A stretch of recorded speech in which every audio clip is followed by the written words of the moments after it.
este nuevo episodio nuestro corre un peligro en el tema de la imagen.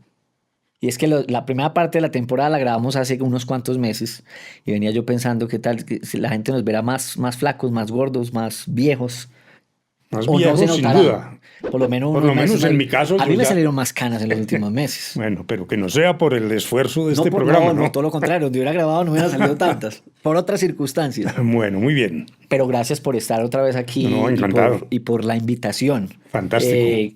tan constante. Hay una pregunta o hay un tema que hemos tocado en varios almuerzos por ahí, por fuera de micrófono, eh, que yo sé que le ha llamado mucho la atención a usted, ciertamente a mí también, y es el concepto de familia, y a eso es a lo que le vamos a dedicar este episodio. eh, Porque yo creo que sí fue la primera vez que yo hice conciencia de la evolución que ha tenido aquello como institución en la sociedad por una de las primeras conversaciones que tuvimos. Y es como en los últimos 50, de pronto un poquito más años, ha evolucionado y se ha transformado tangencialmente la institución de familia, diría yo que también de familia nuclear. Pero usted tiene un cuento bien interesante frente a eso y es cómo en la evolución humana, que pues tiene muchísimos miles de años, a nosotros nos tocó vivir en una coyuntura tan específica en donde el cambio sí ha sido pues de 180 grados. Arranquemos por ahí y después nos devolvemos un poquito más porque a mí sí me da mucha curiosidad preguntarle o que habláramos de cómo se entendía la familia otrora.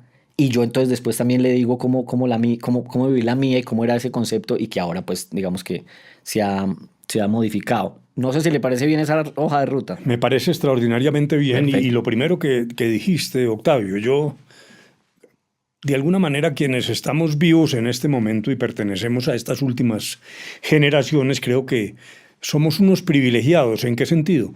Claro, también tenemos desafíos nuevos y preocupaciones que antes no existían. Pero el cambio en la humanidad, que ha sido extraordinariamente vertiginoso en muchos aspectos, psicología, física cuántica, en fin, pero como tú bien lo dices, en el tema de la concepción de la familia, ha sido una cosa dramáticamente rápida y estructural. Es un cambio muy de fondo que nos ha tocado percibir, en mi caso, desde cuando era estudiante de Derecho. Ya situándonos allí, por ejemplo, Sí. las normas que venían desde Roma sobre la configuración de la familia duraron casi 2000 años. Ujú.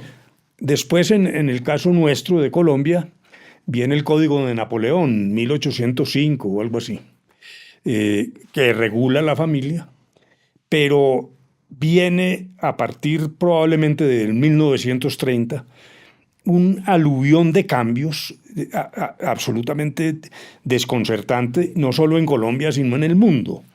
Pero aquí lo sentimos más duro porque la concepción nuestra era mucho más conservadora. Sí. Para poner solo un ejemplo, había concordato con la Iglesia Católica. Un bautizado católico no podía casarse por lo civil, sino abjuraba de la religión católica, una cosa realmente indigna.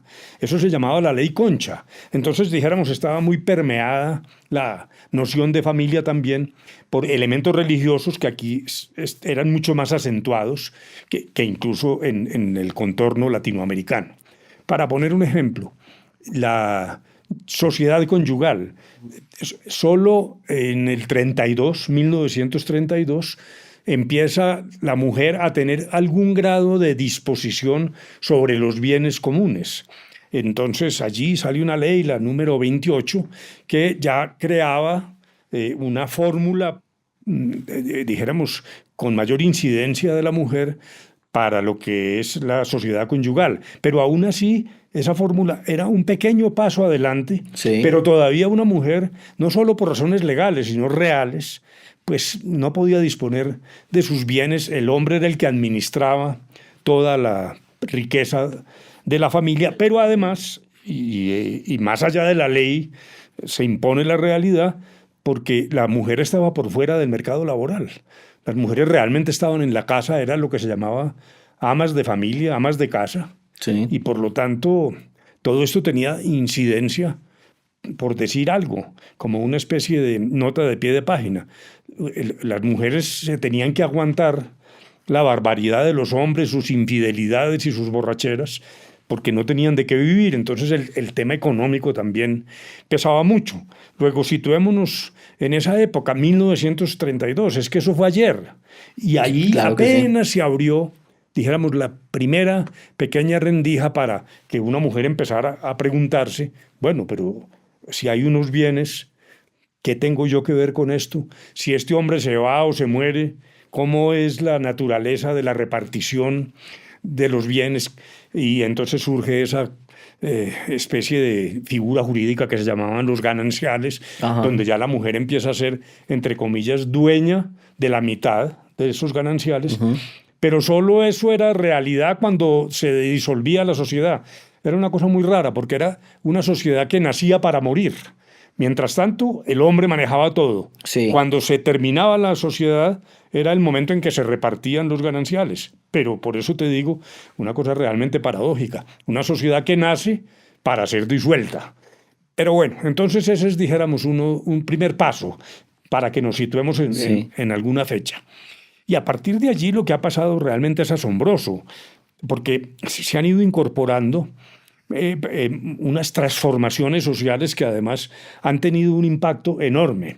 En primer lugar, yo creo que la píldora anticonceptiva ha sido la gran revolución desde el siglo XX y ha cambiado realmente la naturaleza de la familia y de las relaciones familiares, porque la píldora anticonceptiva logra lo que antes no se podía haber hecho, que era separar las relaciones de la maternidad. Porque la maternidad, con todo su carácter sublime, sin embargo, en el fondo, pues la que tenía que afrontar las realidades de la maternidad era, valga la redundancia, la madre. El hombre podía desaparecer e irse, en fin. Entonces, ese desplazamiento, esa separación de un evento frente al otro, produce un segundo impacto, que es el de la incorporación de la mujer al mercado laboral. Particularmente de manera estruendosa en Europa por razón de las guerras mundiales. Las guerras mundiales llevan los hombres al frente a combatir y las mujeres ya no se quedan solo en la casa cuidando a los niños, sino que se ven precisadas a trabajar y a mezclar esa doble jornada dramática que todavía existe de trabajo, cuidado de los niños. Hay que arreglarle la camisa al hombre para que vaya elegante al otro día, pero simultáneamente la mujer empieza también a trabajar. Pero eso le da una enorme libertad. Y a partir de la libertad se van edificando entonces, dijéramos, configuraciones nuevas de la familia, que en Colombia, pese a la velocidad del cambio, repito, frente al resto del mundo, iban un poco más atrás por esas razones entre religiosas y sociales que he señalado. Entonces aflora allí una nueva circunstancia, que es la madre cabeza de familia, que termina configurando familias con un solo padre, en este caso la madre.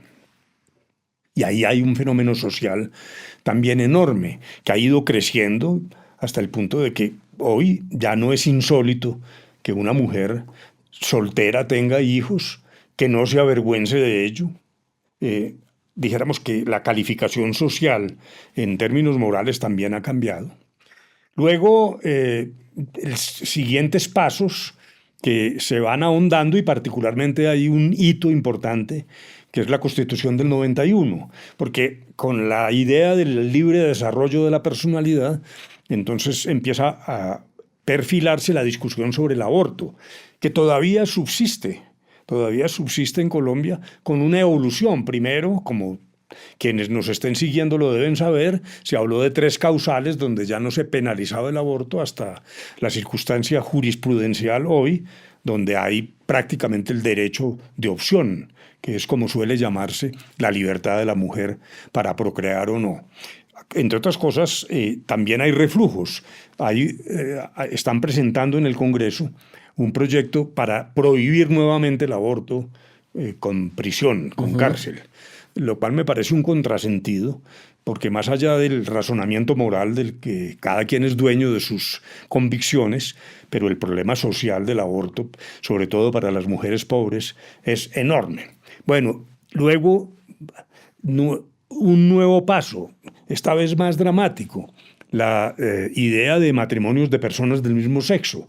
Y empieza una discusión, pero es que por eso hablo de la velocidad. En 10 años, en la sociedad colombiana, irrumpió esta idea y hoy en día hay resistencia, claro está. Las encuestas son bastante elocuentes en eso, pero casi ya la mitad de los colombianos acepta la idea de personas del mismo sexo que forman una pareja. Parejas que además, y este es un tercer elemento, tanto parejas del mismo sexo o de componentes heterosexuales van generando una nueva forma de relacionamiento, que ya no es el matrimonio tradicional.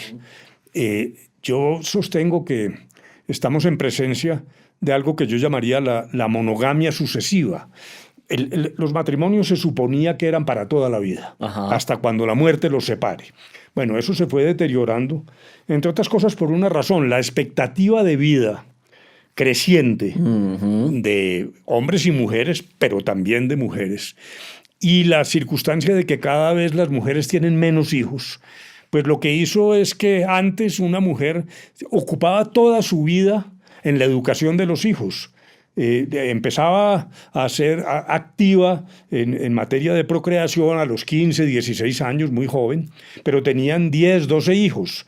Cuando terminaba su ciclo reproductivo ya estaba cerca de la muerte, mientras que ahora hay un espacio, primero, mucho más largo, segundo, el tamaño de la familia se ha empequeñecido y ahora hay una nueva modalidad. Hay ya muchas jóvenes que dicen: yo no quiero tener hijos, yo tengo un perro y con eso o un gatico, y eso es suficiente.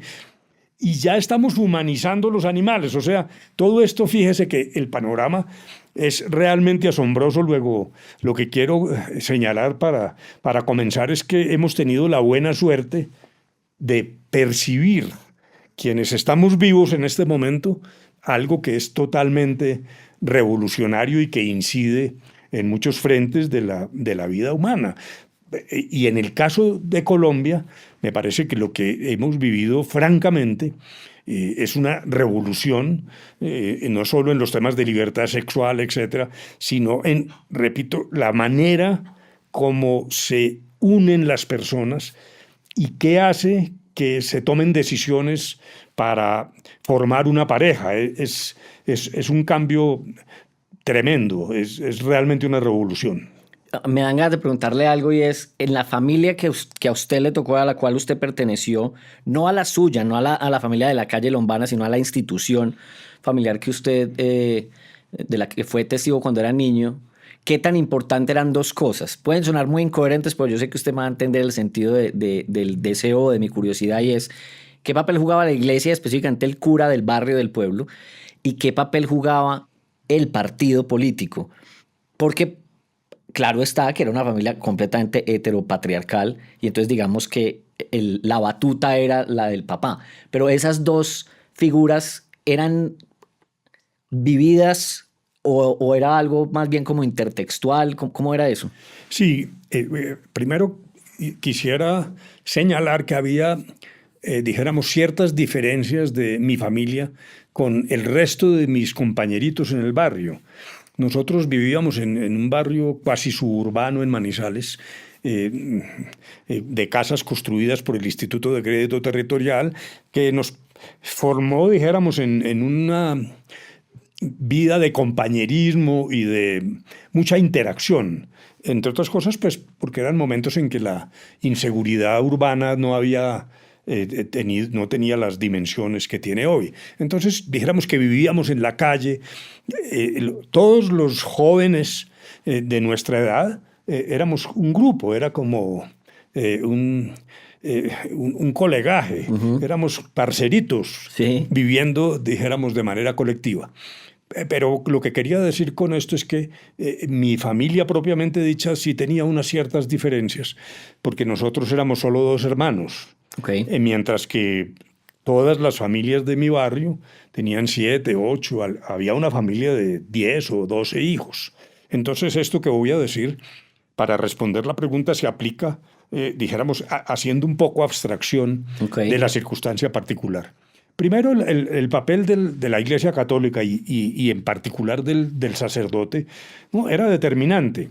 Yo le voy lo digo más fácil con una anécdota que no sé si ya se la conté, a lo mejor, pero no para este tema. Yo en bachillerato empecé a ir a una librería cuyo dueño acusaban de ser medio marxista, comunista, etcétera. Que no lo era, pero dijéramos, Manizales era una ciudad prácticamente conventual, era realmente un convento. Entonces, ya entrar a esa librería que se llamaba Mi Libro era un acto como medio clandestino. Okay. Y entonces yo empecé a comprar libritos sobre el materialismo dialéctico, etcétera, hasta cuando mi mamá se dio cuenta, entonces se fue a hablar con el padre Belisario Gutiérrez, que era un sacerdote de mi colegio. Mi colegio era regentado por sacerdotes.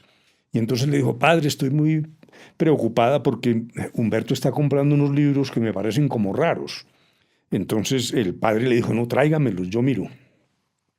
Y el resultado fue: tiene que quemar los libros. No puede ser. Entonces yo fui expropiado por mi madre, que además tenía un catolicismo no solo ferviente, que eso no tenía nada de particular, sino de alguna manera a mí me parecía excesivo. Allá ella tenía un sacerdote que la confesaba todos los días y yo decía: ¿de qué se va a confesar mi mamá si no comete ningún pecado? Ayer estuvo allá. Claro, Sí. pero entonces alrededor de la iglesia había muchas decisiones que incidían.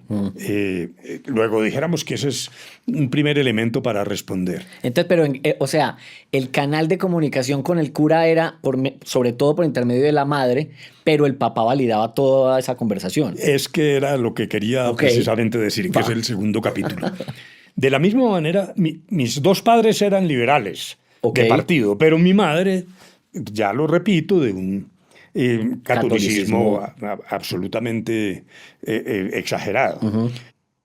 Mi padre, también liberal de partido, pero con una visión un poco más pragmática, más distante. No es que se separara de la Iglesia Católica, mis padres eran católicos, pero dijéramos, mi padre con menos presencia en la Iglesia y con, repito, una mirada como un poco más racional y distante.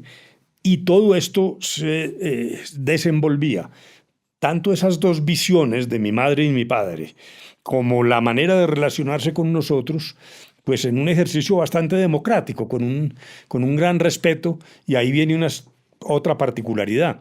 En mi barrio era común el castigo físico a los hijos. A todos mis amiguitos los padres les pegaban. Pela, sí. A nosotros no. Ya. Entonces, como te decía, no había castigos físicos en mi casa. Y esto era distinto respecto de mi barrio. Pero entonces está el papel de mi madre. Partido liberal, pero ultracatólica. Mi padre, partido liberal, más distante. Pero eso no generaba turbulencias dentro de mi familia por, ya lo dije, un cierto sentido de democracia, de respeto frente a los hijos, etc. En el resto de mi barrio, que eran 20 o algo así, casas, dijéramos, ambos cónyuges ultracatólicos, más allá de su filiación partidista. Luego dijéramos que era una circunstancia muy curiosa porque dijéramos que en el siglo XIX una de las grandes discusiones y fuente de polarización en Colombia era la cuestión religiosa, donde liberales y conservadores se separaban de manera beligerante y tuvo que ver con las guerras civiles, etc. Eso se diluyó y particularmente el Frente Nacional pues limó muchas de las diferencias entre los partidos y el tema religioso pasó a segundo plano. En el 91 en la Constitución lo que hicimos fue impulsar la creación de un Estado laico, separación de las iglesias y el Estado. Yo noto un cierto renacimiento de la religiosidad en política, pero bueno, ese es otro tema. Pero para responder, y también aquí una anécdota que a lo mejor ya se la conté, pero vale en este momento, mis profesores en primaria, cuando terminé la primaria, que eran sacerdotes, le dijeron a mi madre que entrara yo al seminario y para hacer ahí el bachillerato y terminar siendo sacerdote.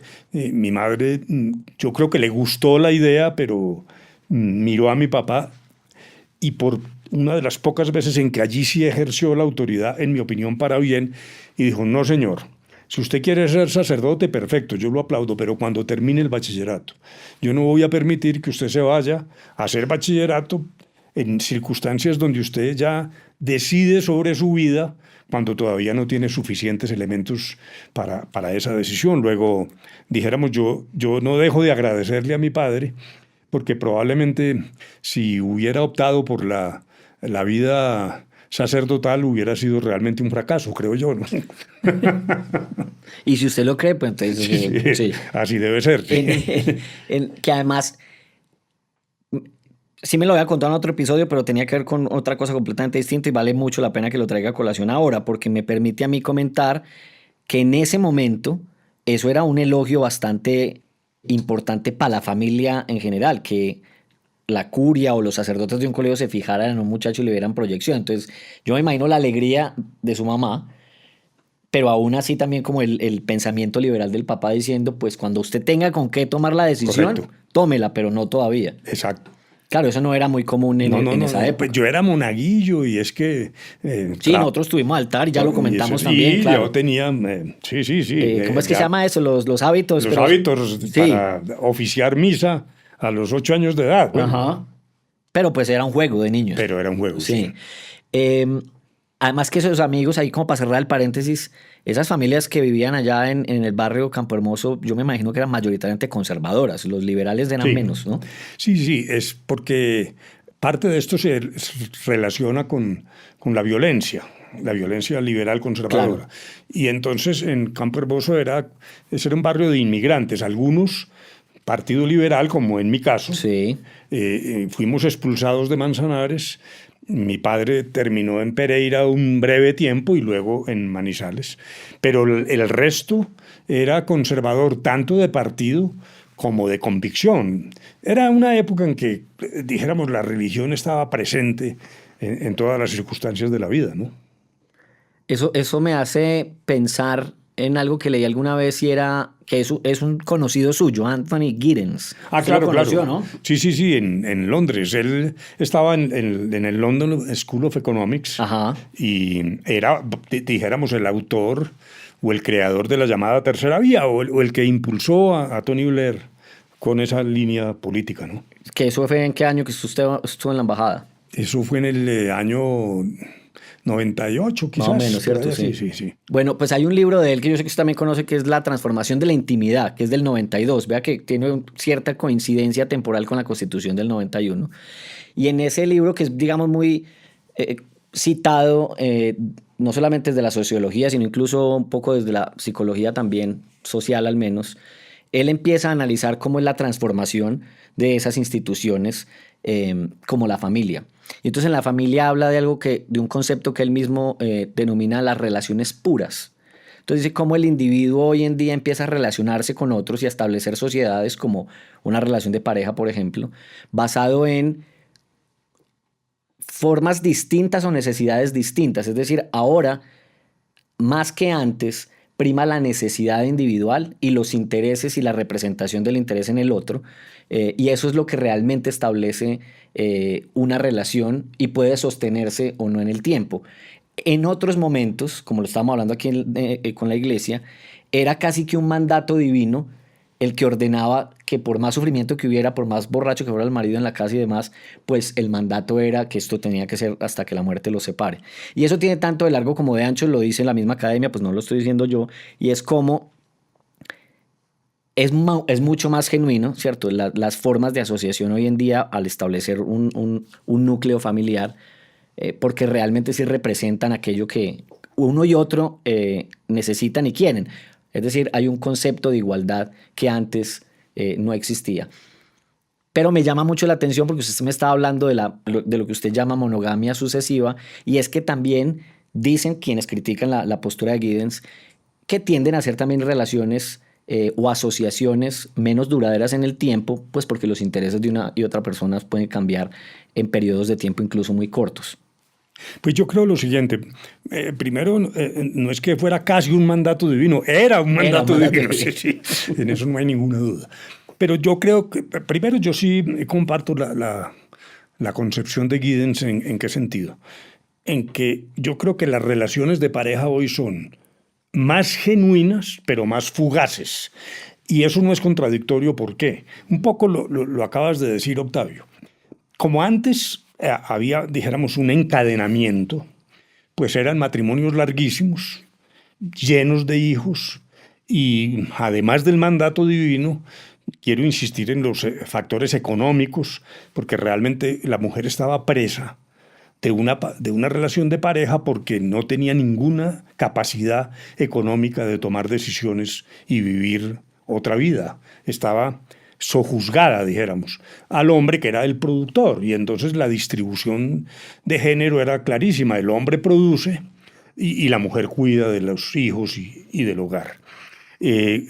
Con unas estructuras que terminaban siendo endemoniadas, porque el hombre, al momento en que ya empezaba a fatigarse con la relación, pues se sentía libre de ir a buscar prostitutas por las tardes de los viernes o de los sábados. De la mujer siempre se supondría que tenía que ser fiel hasta su muerte. ¿Cómo le parece que hasta el Código del año 36 de 1900, el Código Penal, decía una cosa que era una barbaridad? Estamos hablando de Colombia en 1936. Hace menos de 100 años, exactamente. Decía, se llamaba el uxoricidio por adulterio. ¿Qué quiere decir eso? Uxoricidio es matar a la mujer. Y esto se aplicaba solo a la mujer y al hombre, y no al revés. Es decir, el hombre que mataba a la mujer ¿por infiel? Podía eludir la pena. La ley le permitía salir libre por las circunstancias. En el Código Penal del 36. Es que es una cosa realmente increíble. A propósito, una de las últimas defensas, Jorge Eliezer Gaitán era, además de lo que sabemos, un gran penalista, litigante. Uh-huh. Una de sus últimas defensas fue la defensa de un militar que precisamente mató a su señora porque había tenido un desliz, y triunfó Gaitán. Es decir, el jurado popular, cuando eso teníamos jurados, absolvió al militar. Pero es que además eso era lo que decía la ley. Entonces retomo lo que venía diciendo. Hoy son relaciones más genuinas, porque cualquiera de los dos que se canse, pues se va, incluida la mujer que antes estaba presa de esa circunstancia. En segundo lugar, como lo acabo de decir, imperó mucho para lograr esa libertad la incorporación de la mujer al mercado de trabajo. En tercer lugar, también lo dije ya, la posibilidad de una mujer de no tener hijos o tener muy pocos hijos por razón de los desarrollos médicos de la anticoncepción. Y por último, ese periodo de vida que permitía, ya lo dije, ir de una relación en otra, que es lo que he llamado monogamia sucesiva, y la llamo monogamia a sabiendas, porque a mí me parece que hoy ha desaparecido. Es el esquema en mi época, en 1960, por decir algo, era uno tenía que cuidar la virginidad de la novia, y entonces eso estaba en el ambiente, así se ocultara. Decían, no, usted debe desfogarse con las prostitutas, por eso había zonas de tolerancia, etc. Es más, yo tengo escritos donde la propia Iglesia Católica favorecía la prostitución para preservar la virginidad de la mujer, que era la llamada al matrimonio. Como eso no es así hoy, lo primero es que, dijéramos, dos jóvenes que forman una pareja, que ya no necesariamente es un matrimonio, como ya lo dijimos, sí, pues no necesita la infidelidad ninguno de los dos. Por eso me parece que Giddens tiene razón en que son relaciones mucho más genuinas, donde realmente subsisten mientras haya ese tipo de lazo que puede ser erótico, profesional, admiración, todo lo que sirve de pegamento a una pareja, pero que no necesariamente es producto de una imposición social como era antes. Por eso son más genuinas, pero también duran menos, porque lo que está pasando es que la pareja humana no estaba preparada para tener una vida tan larga, libre de hijos, que le permitiera buscar sucesivamente parejas distintas, porque hay una crisis matrimonial o de la pareja que conduce a ambos a buscar nuevas experiencias. Luego, yo sí creo que Giddens tiene razón y que la realidad hoy de lo que vivíamos en mi época de juventud es totalmente distinta. Por eso insisto en que es una verdadera revolución. Incluso él habla de otro concepto que es la democracia emocional, que es tal cual Ajá. lo que usted acaba de plantear. Me llama mucho la atención cuando usted menciona las encuestas en Colombia, que me cuenta que un poco más de la mitad de las personas consultadas favorecen el matrimonio entre No, personas un poco mismo, menos. un poco menos del Sí, 50, sí, sí, pero sí. entonces solo un poco menos. Sí, Que yo me pero imaginaría ha que era. cambiado dramáticamente. Exacto, porque digamos que si yo le pregunto, es decir, yo siempre he escuchado e incluso también siento que Colombia es un país conservador. Entonces, a mí un poco menos del 50 me parece muchísimo. Yo pensé que Sí, la sí, sí, cifra sí. era más preocupante en torno a que Bueno, había menos gente sí. aprobando Colombia, aquello. Colombia ha sido un país muy conservador en todos los órdenes. Eh, Incluso políticamente aquí lo que ha habido es, dijéramos, después de esas rupturas del siglo XIX, como ya lo dijimos, es decir, cuando termina la hegemonía conservadora de Núñez y eligen a Olaya Herrera en el año 30, entra la República Liberal y allí el ambiente se vuelve tenso Sí. y muy pugnaz alrededor de temas que hoy han perdido relativamente importancia. Ya hablé de la incidencia de la religión, el concordato, Dios como fuente suprema de autoridad, dicho en la Constitución, en fin. Pero esto se fue atenuando, pasó, dijéramos, la mayor pugnacidad y los dos partidos entran en una fase, dijéramos, de diferencias secundarias, pero siempre montados ambos partidos en un proyecto de desarrollo económico bastante conservador, preservando la institucionalidad, la propiedad privada, etcétera, y eso se ha mantenido. Ahora, claro, con el nuevo gobierno, precisamente es una de las cosas que está en discusión. Hay un interés del gobierno actual de ir más hacia una intervención del Estado más aguda y una especie de estatalización de muy buena parte de la riqueza nacional. En lo moral, sí ha habido cambios, aun cuando todavía pesa mucho el conservadurismo, pero me parece que allí el papel más determinante ha sido el de la Corte Constitucional. La Corte Constitucional ha obrado como si fuera la locomotora de la sociedad. Entonces, el tema del aborto finalmente aparece a través de sentencias. El tema de la eutanasia aparece a través de sentencias. El tratamiento de parejas del mismo sexo aparece a través de sentencias, con una muy grave deformación arquitectónica de nuestra organización política, en mi opinión. Es un Congreso cobarde, huidizo. Fíjese que la eutanasia se ha presentado 14 veces el proyecto que le da reglamentación a las decisiones que tomó antes la Corte. Yo presenté el penúltimo de esos proyectos, Sí.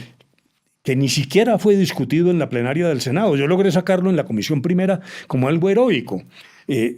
Entonces, me parece que todavía sí pesa mucho un cierto conservadurismo, pero aún así el diagnóstico suyo es correcto, porque sí ha habido ya mucha mayor libertad. De todos modos, lo que ha pasado con el aborto, con todo el tema, repito, de parejas del mismo sexo, de si esas parejas pueden adoptar o no, hay un cambio que no solo es legal, que no solo es de la Corte, sino que sí ha permeado la sociedad.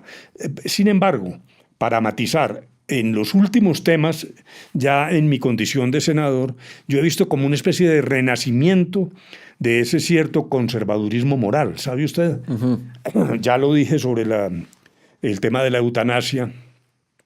Por ejemplo, en la reforma tributaria que presentó el actual gobierno, se propuso gravar los bienes de las iglesias, no los bienes de culto, sino los bienes patrimoniales. Ok. Bueno, la oposición fue muy dura, ganó la oposición, o sea, se negó eso, y está bien, es una decisión, pero a mí me sorprendió los gritos de alborozo, incluso de miembros del Partido Liberal. Este Partido Liberal que hay hoy en el Congreso yo no lo reconozco.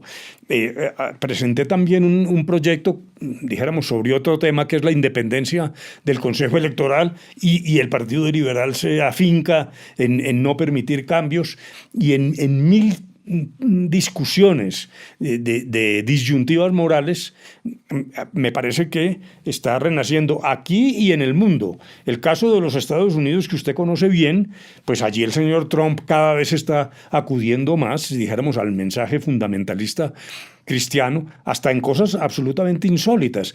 Cuando se hizo la inauguración de la Copa América, que fue en Estados Unidos, Sí. hubo dos pastores que hicieron la introducción, que generalmente se pone un cantante. Bueno, aquí hicieron dos sermones, uno en inglés y otro en castellano, invocando a Dios como el gran rector de la humanidad y de los juegos que iban a empezar. O sea, yo veo que está renaciendo, dijéramos, un deseo religioso.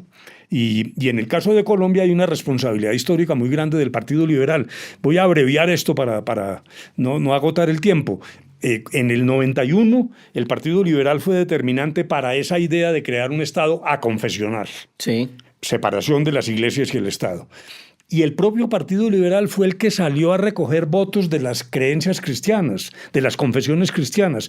Y eso ha terminado en que hay hoy partidos explícitamente cristianos. Yo no estoy hablando de la necesidad de atacar la religión, no. Me parece que cada quien tiene derecho. Y finalmente la religión presta un servicio. Y también en momentos de crisis la gente se refugia en la religión. Ese no es mi problema. El problema es el papel de la religión en la vida pública estatal. Y ahora que haya partidos ya explícitamente cristianos, es en parte producto del error histórico del Partido Liberal de haber ido a recoger votos en esas comunidades cristianas, y eso me parece que es nocivo porque le quita neutralidad al Estado frente a la incidencia religiosa en el manejo de las cuestiones públicas. No puedo yo dejar de preguntarle algo que me quedó sonando con lo de 1932. Es decir, no sé si lo sepa, pues, pero antes de eso, entonces, incluso si era la mujer la que heredaba, el patrimonio lo manejaba el marido por siempre. Claro, las herencias Ajá. que eran de propiedad de la mujer. Sí. Y por ser herencia no entraban a la sociedad conyugal antes del 32 y después del 32, pero sin embargo era el hombre el que manejaba Los destinos de aquello, pues. toda la hacienda, la riqueza de la familia era tarea del esposo. Esta ley, como ya lo dije, pero no entremos en disquisiciones jurídicas, lo que hizo fue dar unos primeros pasitos para brindar alguna libertad a la mujer. Pero esto además se expresaba ya no legalmente, sino socialmente. Por ejemplo, la matrícula femenina era inexistente en las universidades. A mí me tocaron las primeras mujeres que salieron de mi facultad de Derecho.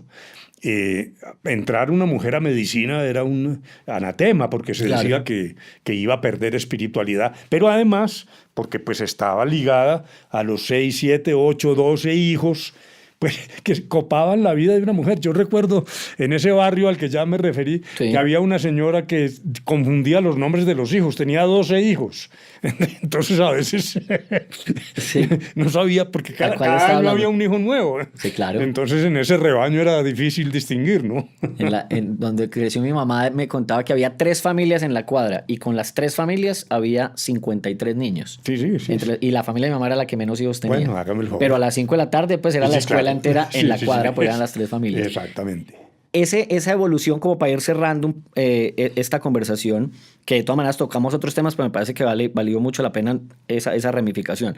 Pero algo que le critican mucho a Giddens y a aquellos que plantean este tipo de pensamiento es el optimismo exagerado un poco, y si de pronto es la libertad económica la que permitió esa transformación tan rápida de la institución de la familia, hace entonces que esa evolución tan rápida sea más eurocéntrica que otra cosa. ¿Usted qué opina de eso? Sí, no, claro, sin duda. Pero no solo, dijéramos que el tema económico, particularmente en Colombia, ha sido determinante para el nivel de búsqueda de garantizar los derechos de las mujeres. En Europa, sin embargo, ya lo insinué, sí me parece que hubo otro elemento crítico que fue las guerras mundiales. Claro, sin duda. Que es las que obligan a la mujer a salir al mercado laboral. Y a partir de allí, pues se van generando todas las libertades sexuales. Una mujer va a trabajar, el marido está en el frente, entonces puede salir a tomarse una copa con un compañero masculino que trabaja en la sección de enseguida. Eso es lo que Sí. contribuye a cambiar todas las modalidades de relacionamiento entre los dos géneros, ¿no? Y para cerrar ya me llama mucho la atención otra cosa, y es que la Corte Constitucional en Colombia ha sido, después del 91, que fue cuando se creó, una institución súper importante para poner, temas gruesos en la agenda. Entonces le quiero preguntar dos cosas. Porque yo, escuchándolo y haciendo unas cuentas alegres, veo que de pronto la Corte pone un tema. La dosis personal la pusieron en el 96 más o menos, creo, un poquito antes. Y como que el Congreso, o en general el Estado colombiano, le copia a la Corte para ir una década y media después. No sé si me dan las cuentas también, pero lo que intento preguntarle es si esto es cierto, ¿qué temas de pronto hoy en día la Corte Constitucional está poniendo en la agenda pública y que nos vamos a demorar para conversar de ellos en unos años? Pues yo diría, comienzo por lo siguiente. En efecto, se creó la Corte Constitucional en el 91. Una de las cosas de las que yo me siento más orgulloso en mi vida fue haber contribuido a la creación de la Corte en mi condición de ministro de gobierno, que era vocero del gobierno en la Constituyente. Es más, ese fue uno de los debates estelares en la Constituyente. La Constituyente del 91 se caracterizó porque muchas de las cosas ocurrían en negociaciones informales, en los pasillos y tal. Pero aquí, sobre este tema, sí hubo el gran debate. Con argumentos de parte y parte que, sin embargo, en mi opinión, exigían lo que se hizo, que fue crear un tribunal constitucional que está un poco por encima de las ramas del poder y que es el que garantiza la guarda de la Constitución, entre otras cosas, solo por un argumento de carácter funcional. Usted se imagina que tuviéramos tutela sin Corte Constitucional, tutelas que debe resolver la Corte Suprema de Justicia. Cuando yo fui magistrado de la Corte Suprema de Justicia, los temas constitucionales se trataban los miércoles por la tarde, porque eran unas discusiones silogísticas, como de Santo Tomás de Aquino. La premisa mayor es la Constitución, la premisa menor la ley, ergo es constitucional o inconstitucional. En el 91 se volcó el tema de los derechos de carne y hueso, de las preocupaciones de la gente. Nos inundamos de tutelas y yo digo que por fortuna, claro, eso ha generado problemas, pero la gente descubrió sus derechos. ¿Cómo sería la resolución de esas centenas de tutelas sin un cuerpo especializado que es la Corte Constitucional? Y allí se produjo el segundo fenómeno, que ya lo hemos tangencialmente mencionado, que es el que usted dice. Entonces la Corte se convirtió, la Corte Constitucional, en la jalonadora del proceso de cambio social, que no es solo jurídico, eso ocurre en el cerebro de las personas y en el ambiente social.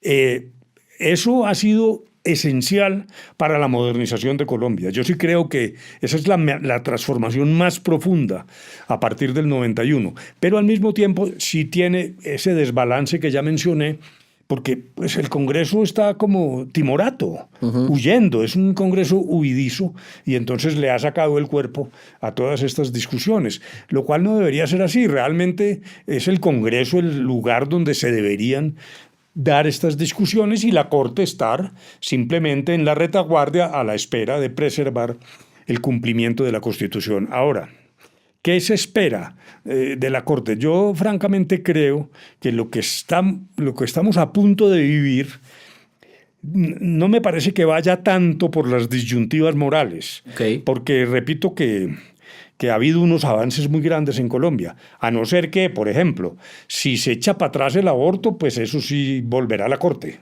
sin duda ninguna. Pero lo que estoy viendo es una discusión mucho más centrada en la fibra del Estado de Derecho, porque dijéramos que el presidente Petro está en su derecho, él ganó las elecciones con un argumento de cambio y eso hay que respetarlo, esa fue la decisión de las urnas. Pero la verdad es que en su turbulencia verbal, la idea que él tiene realmente de la organización de un Estado es muy distinta a lo que esencialmente constituye la democracia representativa occidental. Él piensa que es el pueblo el que, como soberano que es, toma las decisiones, un pueblo que nadie puede controlar, ni ninguna corte, ni la Constitución. Cuando anunció el proceso constituyente dijo, no, es que esto no es un problema de leyes, esto es la fuerza del pueblo, él cree mucho en la fuerza y por lo tanto entonces cada rato patea la separación de poderes, violenta a las cortes, por lo menos verbalmente.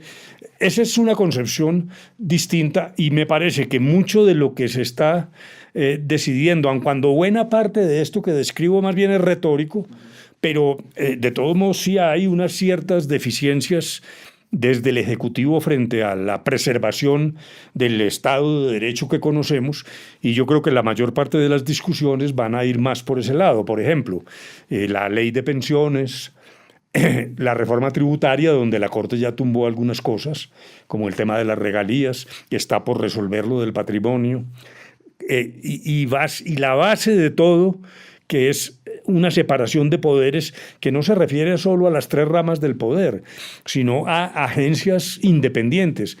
Independencia del Banco de la República, que ha sido clave para la reforma económica, la independencia de las comisiones reguladoras de las tarifas de servicios públicos, eso es lo que está en juego y yo creo que el ciclo moral no es que haya pasado totalmente, pero dijéramos hay caminos. Y ya ahora la ebullición de los temas morales es más de carácter social. Es en la sociedad donde vamos a ver cómo se cocina todo esto.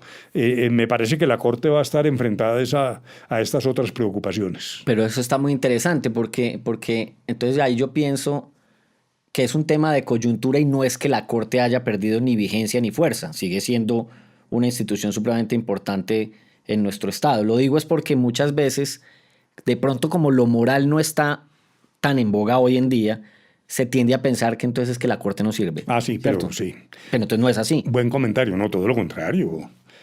La Corte hoy es la viga maestra de nuestra organización constitucional. Vea, no, pues muy bueno. Bueno. Estuvo bien, nos vemos entonces en la próxima. Nos quedan todavía unos episodios para terminar sí, aquí. sí. Y de pronto hasta les echamos al final de temporada un librito para ver qué usted va a sacar. Perfecto, ¿Sí muy o bien. no? Sí, correcto.